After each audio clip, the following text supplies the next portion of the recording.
Okay, it's 9 o'clock. It's 9 o'clock. Yeah. Evans, you have time. Okay. Okay, say we are. Mehe machiska. All right. Kasa. So So who Bawumia? No catch him. What? That's it. Communication team, no. Me of the NPP, no. Me foi Dr. Mahmoud Bawumia so say omo bo omo homodin. But na omo anya excellent. The word excellent, no. Enya no kre. Who meaning say unya daily briefings and meaning say be a report to be from the leadership, no. And based on that report, no, they kasa omo anya excellent. But omo ye good. Enya very good, but omo ye good. Akoma FM 87.9 Kumasi. Dr. Mahmoud Bawumia say key media houses be a NDC nya 6. It was 6 room. Ena amwa enya no kre. Eye factually inaccurate. Sa report no eye wrong. Whoever gave him or did that report for him or this or can't say something clear no say nipa no on pamo ni free in chain omwa no the future political career bia such a person no omwa no oditro into on pamo ni free Akoma FM 87.9 said Dr. Mahmoud Bawumia enya mileage e what the so called key media houses na omusa akwabi Jubilee House ye friend no PK Sapon Uncle Busano PK Sapon me body natural Uncle Busano media house on a board Dr. Mahmoud Bawumia form a board NPP form and I sometimes I believe say it was an orchestration say Dr. Mahmoud Bawumia ni beguase we be feli poto going to the election no be any MPP ebe lose elections now because of the 8-year cycle no so they say but not with this margin it is so big Emma Dr. Mahmoud Bawumia ni beguase our election being seen that unprecedented in the history of the NPP a PK Sapon and in the cohorts. Now me currently social media followers, Facebook followers, media house a decline a TV3 or in an excess of 4 million followers on social media. The whole Ghana media house be anywhere to know. The autonomy no a inshra 3 million followers. Inti multimedia brand no. Inshra ne the largest followers. FM 87.9 Kumasi. Or no the media general and a media general brand no. TV3 ne the largest followers or the tosso or the kind or Ghana 4 million. The Inshra with 3 million. Now waba I think Bawumia with 1.5 million. Now Ansana UTV aba with I think 1.4 or so. There be a mekase and people who say me advise politicians, both NPP and DC.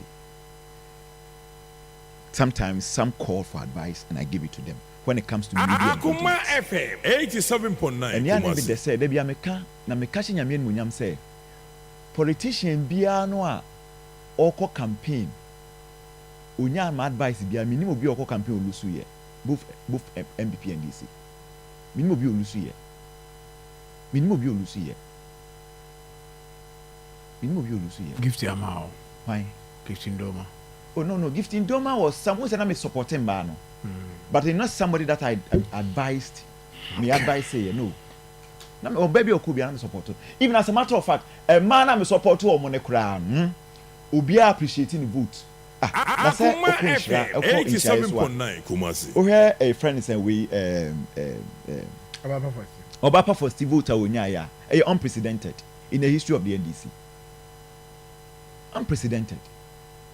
So they are saying,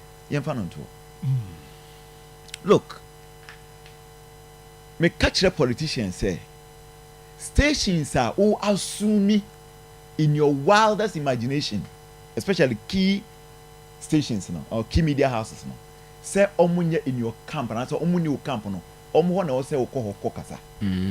Say the omo dey tumbi no. Omo ho e na say okoko kasa. Akoma FM 87.9 Kumasi. The book of Revelation.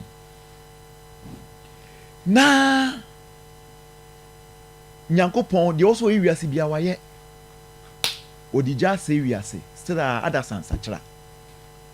that was a year Lot time and Abraham time. What in so as serious stra adasa ensachra. That was Noah time. Afina dia ka nyina ne say or any human sacrifice. No be human sacrifice so I will say free heaven and eba. Obodwa say me person me suma wo Akoma FM 87.9 Kumasi. Michael Gane wa Akoma FM 87.9 Kumasi. Enoch wan trinity kura. Elijah, Elisha, Abraham, omo nyina din obi ankasa. Me suma obi amana ko wiase amana ko jada sankwa because no obi anim de ewo ho. Eho no evil world. Wokwa ekwan ye befa so akun ni ne man sana watimi pass test no obi aso wonko. He took Jesus. Say eja suma meko. And I used to buy obeji ada sankwa. In fact, used to buy ni mission de ba asase so no. Enei Akoma FM 87.9 Kumasi. Asase a na ye soil na defiled. Obesisa ni mem. The make come na go see ni say even if in your wildest imagination ojine say a certain media house onim afa ubeko akoka won semna won sempa na won ubeko akoka wo ho ama nipa be un free station ho no enipa be mienu miensa bi de ebeto omutirim. The pro media houses no for both NDC and NPP no omuni followers o. They don't know. The pro media houses now media house because ownership you know them by ownership. Say offer media house we are as soon as we win any dia. Say go for no mount political platform campaign. Offer media house we are as soon as any dia. Those people mount political platform campaign. Key media houses no you will never see their owners mount political platform to do campaign. Now what I say media house we party A and party B dia. What dream or perception because friends say for a very long time that media house now is very critical. Tell yourself I cannot say that media house has very critical and why do they say media house no any wafa fair granted. Akoma FM PK Sapon ebe posty from Jubilee House ebe posty say TV3 any yafa media general any yafa. And for close to best 7 or 6 or 7 months no monko TV3 election time election year. Eti NDC beko kind of 24-hour economy or na tonko food stream. And I've told you say TV3 the gap between TV3 leading media landscape no Ghana as they say the gap between TV3 any other media houses no TV3 lead by 20%. And Oka said this year crowd near Robert to the station no he will still have followers. It will take years for the others Akoma FM 87.9 Kumasi. PK Sapon dey at the end two no. PK Sapon dey at the end two from Jubilee House no. And a communicators in bam. Including and they mid the national make unfollow TV3. Unfollow TV3. Unfollow TV3 at that time nkwano TV3 ratings skyrocket yeah down we say omo emma new day so biu omo nko new day so that time new day began recording 87.9 Kumasi live streaming and me no ka say omo bepon me checking omo na 1.8 million views omo bepon new day bepon at that time critical issues in your ma kan wi omo nya hwebio a advertising commodity and so nipa 1.8 million and nation okay so enti that 7-month period you know omo anko no they lost touch because that time no nanka ombetimi akọ na omo ka party no ho and government no nyama bia government na ye but omo say nyese bia nipa na to we your friends say on close ne door say okwa oma wakonya no but you decide say onye dey onko kan wasem nti NDC for beka come 24-hour economy alanko do chema timba ka kan asem chada enya konya no bebo awuram na afei neutrals no so yɛ den ɛkɔ no so akɔ kasa na Dennis Miracle Aboagye at Facebook sometimes or yɛ ni Facebook live no wo be hu nipa bi a be 180 50 e bi a 200 300 no more hwɛ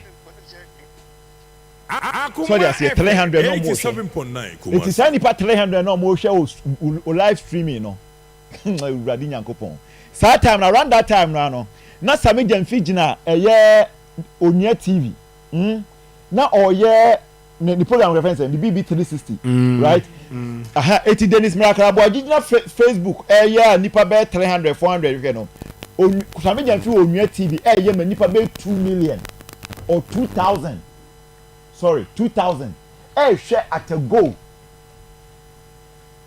2000 ɛhwɛ at a go eti you are speaking to nipa was who can Dr. Bawumia asem uche nipa 500 no Sami Jamfi ka 24-hour economy asem e wo Onya TV e stream live on Facebook nipa be 2000 so 2k every so you see the difference and you think say you did the party good now to the point that now ebinumu kra ka say mo de mo fa we nti yes ye weni a ye betum ye be guma juma no meba ho I mean meba ho you sang of omnim de omoka meba ho na unim me de no to nkyan a me ko Bono East Akoma FM Bono region 87.9 Kumasi Ashanti region TV3 community manifesto me ko hosti eno na me ba me catch your constituency NPP lose no and of course constituency bia me catch NPP lose bia no lose yi e wo Bono and then Bono East regions I said it emphatic am wa down for back say obi bibi you say Kwame NPP say whatever NPP e frɛ okra wo da no odi matam wo mabato so wo frɛ o we wo frɛ o e complain ma say me to na me ye ndisi adwuma ma me kan to say Brekum East NPP 87.9 and we you confirm your community manifesto your friend NPP for some concept mama because in fact Brekum West Agogu one more pamo yen at a point in time in fact they are more or less like a hostage so I needed to call big man back and no no mokasa ya omujai me by omso meboye ye free Brekum gene ye free gene and ye buy now let me tell you about gene experience now the constituency chairman the constituency secretary of the party NPP party also bekasa yeah yes set it up ye near police phone ya ye bia ye be set up and this phone so aba come in their numbers they were winning no a candidate to aba their numbers some so nyina so be we ye nam ye fe ye wa ye say o chairman bi me say akwa no we ti training foken akokora wo wa ba ya mpene wa ba man from ya from wa mo secretary kura ya we ya maka we ya be bomo ya be bomo Akoma FM 87.9 Kumasi me say me oba pesia na hwe oba bi pa sabi no Germany no di matem